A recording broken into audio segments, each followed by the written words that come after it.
नमस्कार विद्यार्थी मित्रांनो, आज आपण GNM फर्स्ट इयरमधील बायोसायन्सेस या विषयामधील रेस्पायरेटरी सिस्टीममधील फॅरिंग्स म्हणजेच घसा याबद्दल क्लास घेणार आहोत. यामध्ये सर्वप्रथम आहे याचे इंट्रोडक्शन.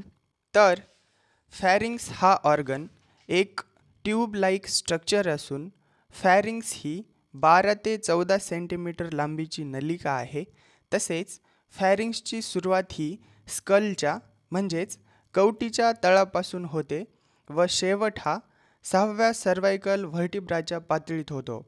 तसेच घसा हा सुरुवातीस रुंद असते व घसा हा नाकाची पोकळी तसेच तोंडाची पोकळी व स्वरयंत्राच्या मागे आहे.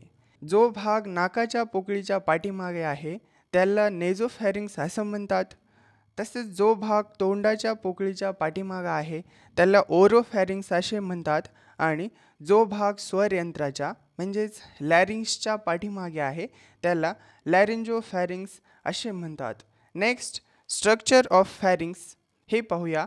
तर फॅरिंग्स हा 3 आवरणांनी बनलेला असून सर्वात आतील आवरण हे म्युकस मेम्ब्रेनने बनलेले आहे व मिडल लेयर म्हणजेच मधले आवरण हे फायबरस टिश्यूने बनलेले आहे आणि सर्वात बाहेरील आवरण म्हणजेच आउटर लेयर ही स्मूथ मसल्सने बनलेली आहे. तसेच अन्न गिळण्याच्या क्रियेत घशाचा खूप महत्त्वाचा वाटा असतो. Next, function of pharynx. तर फॅरिंग्सचे प्रथम कार्य हे फॅरिंग्स हा ऑर्गन पचनसंस्था व श्वसनसंस्था या दोन्हीमध्ये येणारा इंद्रिय असल्यामुळे फॅरिंग्स अन्न गिळण्यासाठी व हवा आत बाहेर सोडण्यासाठी मदत करते. तसेच फॅरिंग्सचे दुसरे कार्य हे टेस्ट म्हणजेच चव यासाठी आहे. फॅरिंग्समुळे आपल्याला चव कळते कारण ऑलफॅक्टरी नर्वचे मज्जातंतू ओरल आणि लॅरिंजियल भागामध्ये असतात.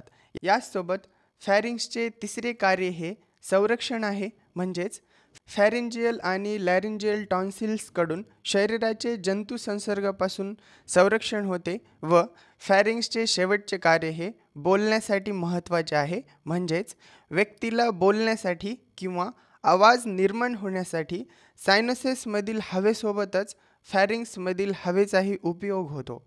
थँक्यू.